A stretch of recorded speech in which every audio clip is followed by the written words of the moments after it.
नमस्कार मेरे प्यारे साथियों, कैसे हैं आप सब लोग। स्वागत है आपका इस YouTube चैनल पर। UPSSC पेट का नोटिफिकेशन आ गया है। इसी क्रम में मैंने हिस्ट्री की एक टेस्ट सीरीज स्टार्ट की है जिसमें 10 प्रश्न होंगे और ये काफ़ी महत्वपूर्ण भूमिका निभाएंगे आपकी तैयारी में। 10 क्वेश्चन इसलिए होंगे क्योंकि 10 ही क्वेश्चन आने हैं 10 नंबर के। 5 नंबर में आपकी मॉडर्न हिस्ट्री पूछी जाएगी और 5 नंबर में आपकी एंशिएंट और मेडिवल दोनों हिस्ट्री पूछी जाएंगी। मिला के 10 क्वेश्चन इसमें रहेंगे। अगर आप पूरा वीडियो देखते हैं तो 10 क्वेश्चन के साथ आपके 50+ क्वेश्चन यहाँ से तैयार होंगे, क्योंकि बहुत सारी चीज़ें हमें आपसे डिस्कस भी करनी रहेंगी। तो आपसे एक रिक्वेस्ट है कि आप लोग वीडियो पूरा देखें, कहीं पर स्किप मत कीजिएगा। चैनल पर जो लोग नए हैं वो कृपया सब्सक्राइब कर लें, बेल आइकन दबा दें, जिससे वीडियो का नोटिफिकेशन आपको मिलता रहे। तो चलिए भाई, पहला क्वेश्चन देखते हैं। और आप लोग कमेंट बॉक्स में ये बताइएगा लास्ट में कि आपको इसमें से कितने क्वेश्चन आते थे, और कोई भी क्वेश्चन पे आपको डाउट है तो कमेंट बॉक्स में आप अपना डाउट जरूर पूछिएगा।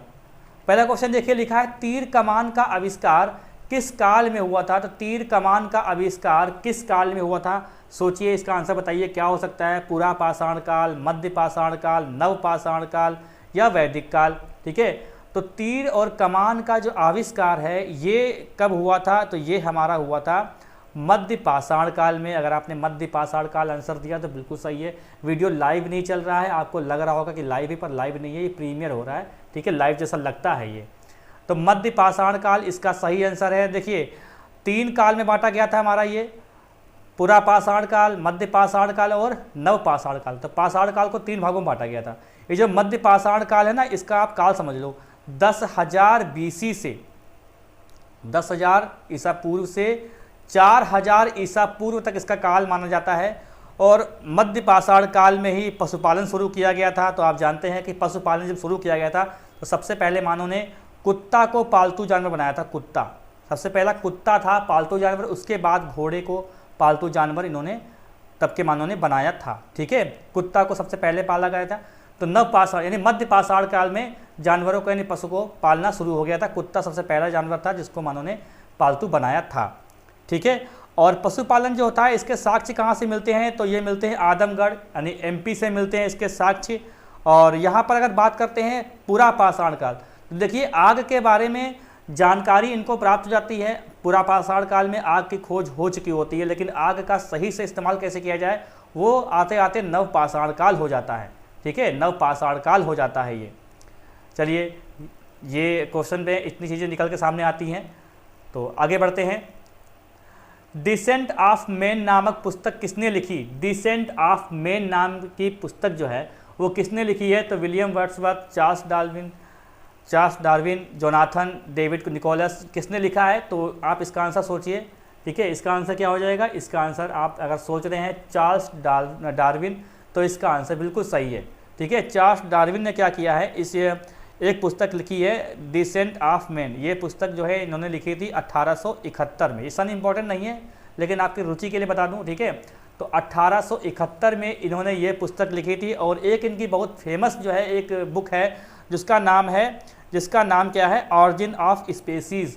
ऑरिजिन ऑफ स्पेसीज़ उसका नाम है। ठीक है, ये इनकी जो है बहुत फेमस पुस्तक है, और ये स्पेसीज़। ठीक है, तो ये इन्होंने लिखी थी 1859 में। अब देखिए, जो ये बताया गया ना कि केवल वानर ही मानव के करीबी लगते हैं, तो ये बात बताई गई थी डिसेंट ऑफ मैन में। डिसेंट ऑफ मैन में बताई गई थी। ठीक है, ऑरिजिन ऑफ स्पेसीज और डिसेंट ऑफ मैन दोनों बहुत ही इंपॉर्टेंट हैं। ये क्वेश्चन आपसे बन सकता है पेपर में। अगला क्वेश्चन देखते हैं। सिंधु घाटी सभ्यता में ईंटों का प्रयोग किस अनुपात में होता था। सिंधु घाटी सभ्यता में ईंटों का प्रयोग किस अनुपात में होता था। देखिए, सिंधु घाटी सभ्यता एक नगरीय सभ्यता थी। यहाँ पे पक्की ईंटों के मकान हुआ करते थे। बहुत अच्छी नाली थी, मतलब नाली गंदगी नहीं भरी थी, मतलब नाली बहुत अच्छी व्यवस्थित रूप से होती थी, जैसे शहरों में होती हैं। पक्की ईंटों के मकान हुआ करते थे, पक्की सड़कें होती थी, सब कुछ बहुत अच्छी व्यवस्था थी, जो आजकल के समय में नगरों में होती है। ठीक है, तो यहाँ पर ईंटों का प्रयोग जो है किस अनुपात में होता था, ये आपके सामने विकल्प है। 2:3:4, 4:3:2, 3:2:1, 4:2:1।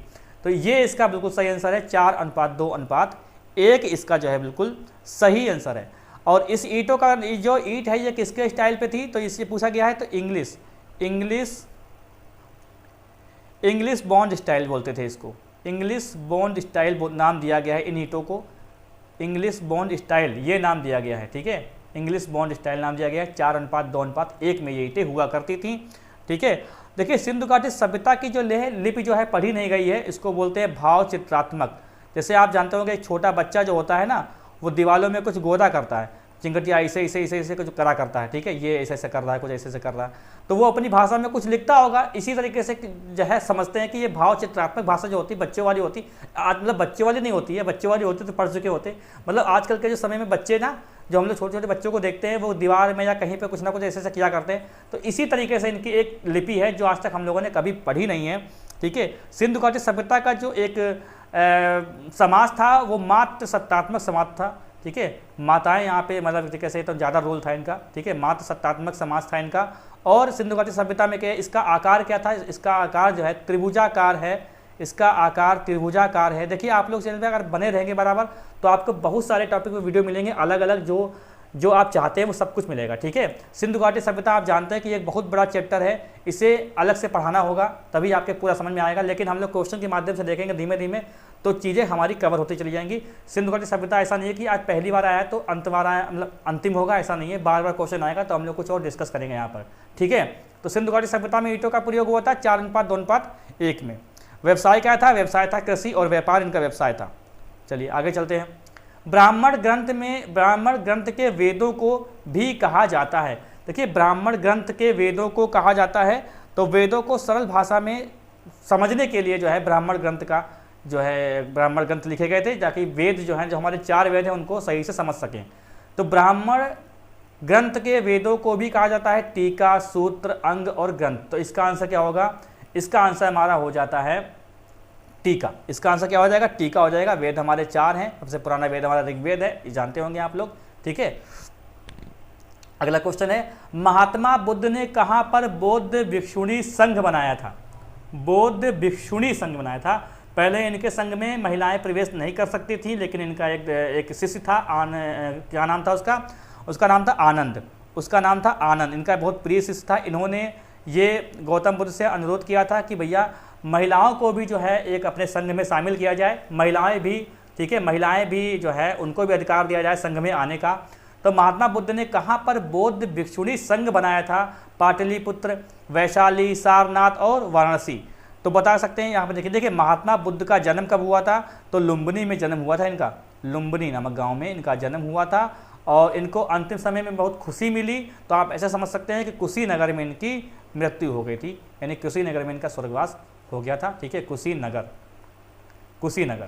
अब इन्होंने क्या किया था कि पहले जो है सबसे पहले इन्होंने कहाँ बनाया, इन्होंने सबसे पहले वाराणसी में जो है इन्होंने बौद्ध भिक्षु संघ बनाया था। उसके बाद वैशाली में जाके इन्होंने बौद्ध भिक्षुणी संघ बनाया महिलाओं के लिए। ठीक है, और सबसे पहले इन्होंने किसको शामिल किया, इनकी मौसी थी प्रजापति गौतमी जो है इनकी मौसी ही इनको शामिल किया, और फिर एक आम्रपाली नाम की एक औरत थी उसको इन्होंने शामिल किया था। ठीक है, पहले किसने यहाँ पे एक कहे तो प्रवेश लिया, तो जो बौद्ध भिक्षुणी में शामिल, सबसे पहले बौद्ध भिक्षुणी में संघ में शामिल होने वाली सबसे पहली महिला कौन थी, प्रजापति गौतमी, दूसरी आम्रपाली। ठीक है, तो ये महात्मा बुद्ध के बारे में हम लोगों ने इतनी चीज़ें सारी जानी। तो अगला क्वेश्चन देखते हैं, भारत में प्रिंटिंग प्रेस के जनक किसे माना जाता है, डचों को, फ्रांसीसियों को, अंग्रेजों को या पुर्तगालियों को। देखो भारत में प्रिंटिंग प्रेस कौन लेके आया था, ये आपसे क्वेश्चन है। ये जनक, और ये जो है ना, ये जो भी है इसमें चारों में से बहुत सारी चीज़ें भारत में लेके आए थे वो। ठीक है, और आपको हिंट दे देते हैं कि सबसे पहले भारत में आए और सबसे बाद में भारत में गए। सबसे पहले भारत में आए थे और सबसे बाद में भारत से गए थे। तो आपका अगर आंसर है पुर्तगाली तो ये बिल्कुल सही आंसर है। ठीक है, सबसे सही आंसर क्या है इसमें, पुर्तगाली जो है भारत में प्रिंटिंग प्रेस के जनक के रूप में माने जाते हैं। देखिए पुर्तगालियों में क्या था, एक नाम था अल्मीडा पुर्तगालियों का पहला भारत में गवर्नर बन के आया था। ठीक है, पहला ये गवर्नर बन के आया था। और लेकिन अगर वास्तविक संस्थापक माना जाता है तो माना जाता है अल्मीडा को। ठीक है, अल्बुकर्क को, लेकिन भारत में आज तक अल्बुकर्क को वास्तविक संस्थापक मान सकते हैं भारत में पुर्तगालियों का, अल्बुकर्क। अल्मीडा जो है पहला वायसराय था, पहला गवर्नर बन के आया था, और ये बाद में आया था, उसके बाद में आया था ये।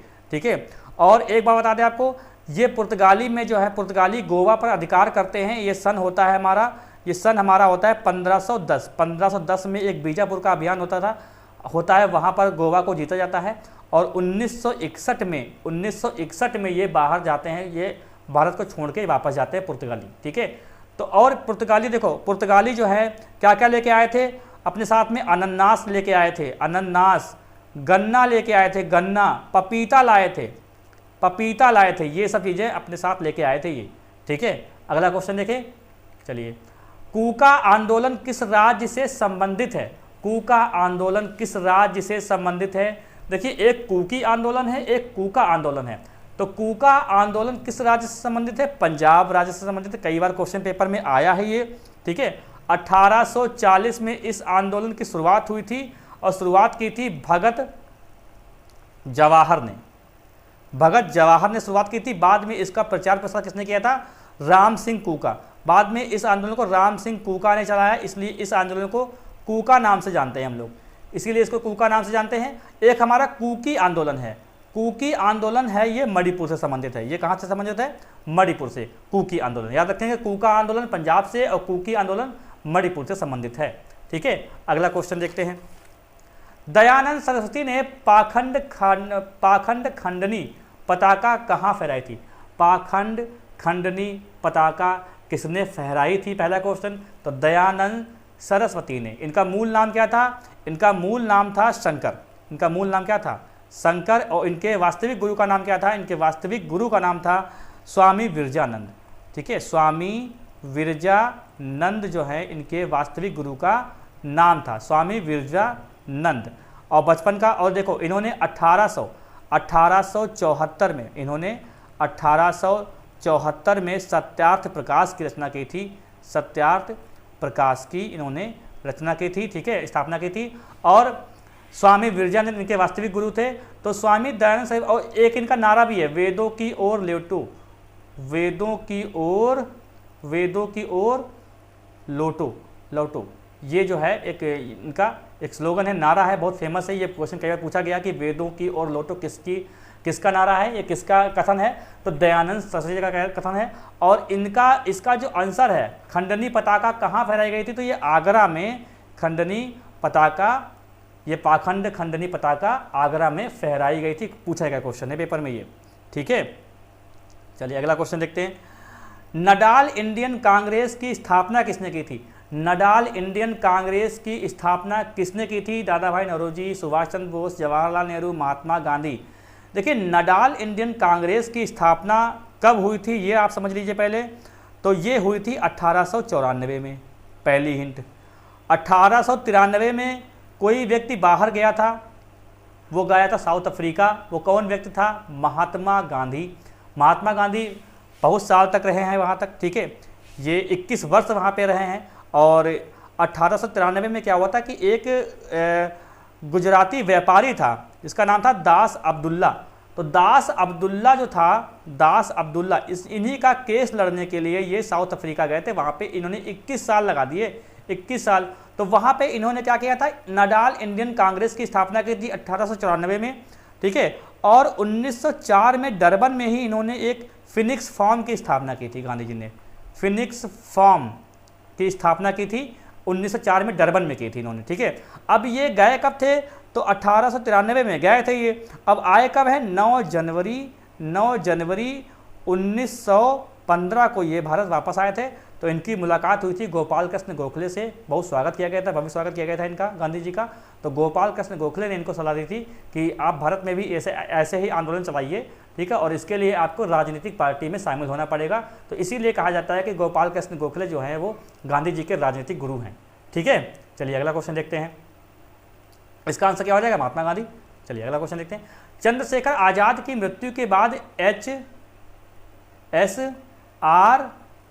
यानी हिंदुस्तान सोशलिस्ट रिपब्लिकन एसोसिएशन, ठीक है, पहले इसको HRA जानते थे, बाद में इसका नाम बदल गया था, का नेता किसे चुना गया जब चंद्रशेखर आजाद की मृत्यु हो गई थी? तो उसके बाद HSRA का नेता किसे चुना गया था? तो किसे चुना गया था? यशपाल जी को। यशपाल जी को चुना गया था इसका नेता, ठीक है, यशपाल जी का चुना गया था। यानी 27 जनवरी और 1931, 27 जनवरी 1931 को इलाहाबाद के अल्फ्रेड पार्क में चंद्रशेखर आजाद ने अपने आप को गोली मार ली थी, शहीद हो गए थे। उसके बाद HSRA का जो नेतृत्व है वो संभाला था यशपाल जी ने, ठीक ठीक है। तो ये 10 प्रश्न थे और हम आशा करते हैं कि आपको ये वीडियो बहुत अच्छा लगा होगा। अच्छा लगा है तो वीडियो को लाइक कर दे, अपने साथियों के साथ खूब वीडियो को शेयर कीजिएगा और चैनल पे अभी तक आप लोग नए हैं तो चैनल को सब्सक्राइब कर ले, बेल आइकन दबा दें जिससे वीडियो का नोटिफिकेशन आपको मिलता रहे। अब वीडियो इस चैनल पर रेगुलर आया करेंगे, ठीक है। पहले हम लोग हिस्ट्री देख रहे हैं, अभी हमने पॉलिटी को भी स्टार्ट किया था, तो पॉलिटी को रोका है कुछ दिन के लिए, लेकिन वो भी 2-4 दिन के बाद उसका भी वीडियो आने लगेगा, ठीक है। तो आप लोग कहीं और मत जाइए, आप लोग इसी चैनल बने रहिए और इसकी PDF वगैरह आपको कुछ दिन में मिलने लगेगी टेलीग्राम पर। टेलीग्राम का लिंक इसी वीडियो के डिस्क्रिप्शन में है। और कोई सवाल है तो कमेंट बॉक्स खुला हो जाए, आप लोग कमेंट कर सकते हैं। मिलते हैं हम लोग कल अगली क्लास में, तब तक के लिए धन्यवाद।